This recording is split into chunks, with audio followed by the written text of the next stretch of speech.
ലേവ്യർ 6-ാം അധ്യായം. കർത്താവ് മോശയോട് പറഞ്ഞു, അഹറോനോടും അവൻ്റെ പുത്രന്മാരോടും നീ ഇപ്രകാരം കൽപ്പിക്കുക. ഹോമയാഗത്തിനുള്ള നിയമം ഇതാകുന്നു. ബലിപീഠത്തിന്മേലുള്ള അഗ്നികുണ്ഡത്തിൽ ഹോമവസ്തു രാത്രി മുഴുവൻ പ്രഭാതം വരെ ഉണ്ടായിരിക്കണം. ബലിപീഠത്തിൻ്റെ അഗ്നി അതിൽ എരിഞ്ഞുകൊണ്ടിരിക്കണം. പുരോഹിതൻ ചണം കൊണ്ടുള്ള വസ്ത്രം ധരിക്കണം. അവൻ തൻ്റെ ശരീരത്തിൽ ചണത്തിൻ്റെ കാൽശരായികൾ ധരിക്കണം. ബലിപീഠത്തിലെ ഹോമവസ്തു അഗ്നിയിൽ ദഹിച്ചുണ്ടായ ചാരം കോരിയെടുത്ത് അവൻ ബലിപീഠത്തിനരികിൽ ഇടണം. അതിനുശേഷം അവൻ തൻ്റെ വസ്ത്രങ്ങൾ മാറി വേറെ വസ്ത്രങ്ങൾ ധരിക്കണം. പാളയത്തിനു വെളിയിൽ ശുദ്ധിയുള്ള സ്ഥലത്തേക്ക് അവൻ നെയ്ച്ചാരം നീക്കം ചെയ്യണം. ബലിപീഠത്തിന്മേൽ അഗ്നി എരിഞ്ഞുകൊണ്ടിരിക്കണം. അത് അണഞ്ഞു പോകരുത്. പ്രഭാതം തോറും പുരോഹിതൻ അതിന്മേൽ വിറക് കത്തിക്കണം.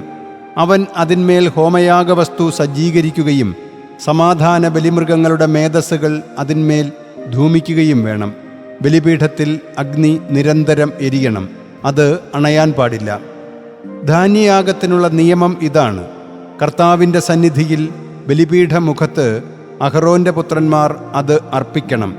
ധാന്യയാഗത്തിനുള്ള നേരിയ മാവിൽ നിന്നും അതിൻ്റെ എണ്ണയിൽ നിന്നും ധാന്യയാഗത്തിന്മേലുള്ള കുന്തുരുക്കം മുഴുവനോടും കൂടെ അവൻ അതിൽ നിന്ന് തൻ്റെ കൈപ്പിടിയിൽ വാരിയെടുത്ത് കർത്താവിന് അതിൻ്റെ സ്മരണാംശമായി പ്രസാദകരമായ സൗരഭ്യമായി ബലിപീഠത്തിന്മേൽ ധൂമിക്കണം. അതിൽ നിന്ന് ശേഷിക്കുന്നത് അഹറോനും അവൻ്റെ പുത്രന്മാർക്കും ഭക്ഷിക്കാം. വിശുദ്ധമായ ഒരു സ്ഥലത്ത് വെച്ച് പുളിപ്പില്ലാത്തതായി അത് ഭക്ഷിക്കപ്പെടണം. സമാഗമ കൂടാരാങ്കണത്തിൽ വെച്ചാണ് അവർ അത് ഭക്ഷിക്കേണ്ടത്. അത് പുളിപ്പുള്ളതായി ചുടരുത്. അത് അവരുടെ ഓഹരിയായി എനിക്കുള്ള അഗ്നിസമർപ്പണങ്ങളിൽ നിന്ന് ഞാൻ കൊടുത്തതാണ്. അത് പാപമുക്തിയാഗം പോലെയും പ്രായശ്ചിത്തയാഗം പോലെയും അതിവിശുദ്ധ വസ്തുവാണ്.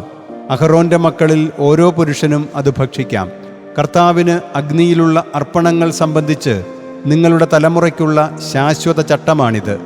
അവയെ സ്പർശിക്കുന്ന ഓരോ വ്യക്തിയും വിശുദ്ധിയുള്ളവനായിരിക്കണം.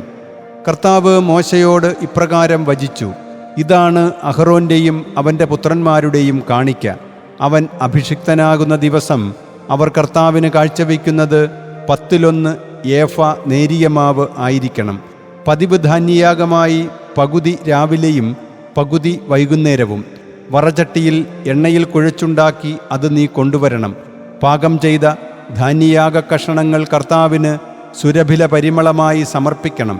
അവൻ്റെ പുത്രന്മാരിൽ നിന്ന് മഹാപുരോഹിതൻ്റെ സ്ഥാനത്ത് അഭിഷിക്തനായ പുരോഹിതൻ അത് കർത്താവിൻ്റെ ശാശ്വത ചട്ടമായി നിർവഹിക്കണം. അത് സമ്പൂർണമായി ധൂമിക്കപ്പെടണം. പുരോഹിതൻ്റെ ഓരോ ധാന്യയാഗവും സമ്പൂർണമായിരിക്കണം. അത് ഭക്ഷിക്കപ്പെടരുത്. കർത്താവ് മോശയോട് പറഞ്ഞു, അഹറോനോടും അവൻ്റെ പുത്രന്മാരോടും നീ ഇപ്രകാരം സംസാരിക്കുക. പാപമുക്തിയാഗത്തിൻ്റെ നിയമം ഇതാണ്. കർത്തൃസന്നിധിയിൽ ഹോമയാഗമൃഗം അറക്കപ്പെട്ട സ്ഥലത്ത് തന്നെയാണ് പാപമുക്തിക്കുള്ള യാഗമൃഗവും അറക്കപ്പെടേണ്ടത്.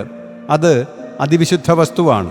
അതിനെ പാപമുക്തിയാഗമായി സമർപ്പിച്ച പുരോഹിതൻ അത് ഭക്ഷിക്കണം. സമാഗമ കൂടാരാങ്കണത്തിൽ വിശുദ്ധമായ ഒരു സ്ഥലത്ത് വെച്ചാണ് അത് ഭക്ഷിക്കപ്പെടേണ്ടത്. അതിൻ്റെ മാംസത്തിൽ തൊടുന്ന ഓരോ വ്യക്തിയും വിശുദ്ധിയുള്ളവനായിരിക്കണം.